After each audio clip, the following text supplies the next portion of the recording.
রোজা রাখতেন, তাসবিহ তাহলিল বেশি বেশি করে পড়তেন, কোরআন তেলাওয়াত যত বেশি করা যায় তিনি তেলাওয়াত করতেন বেশি বেশি করে।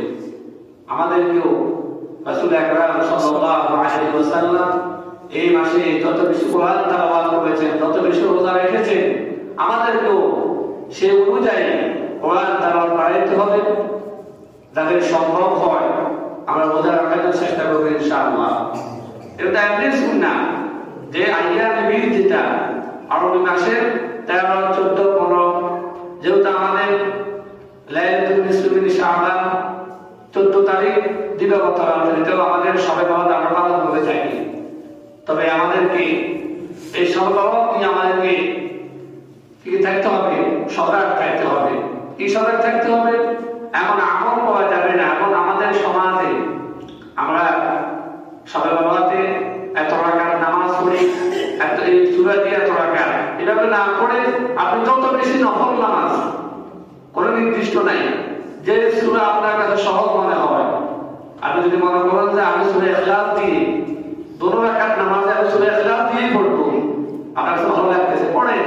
তবে সেটাকে একদম যে প্রথম রাকাতে 30 বার সূরা ইখলাস, 100 বার সূরা ইখলাস এভাবে নির্ধারিত করে নামাজ পড়া যাবে না।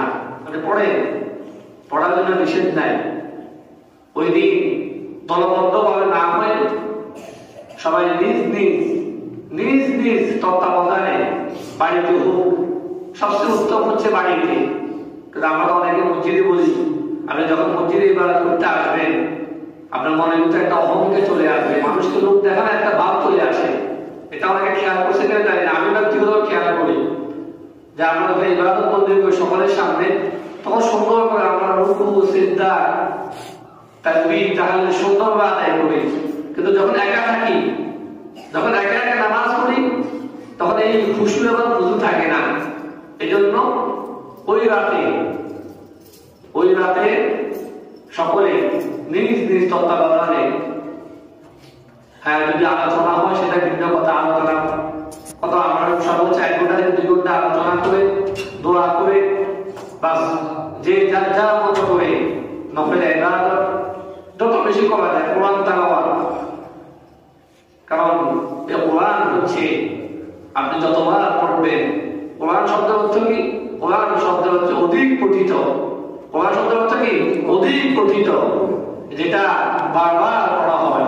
আপনি দেখেন দুনিয়াতে যত গজল আছে, দুনিয়াতে যত গান আছে, দুনিয়াতে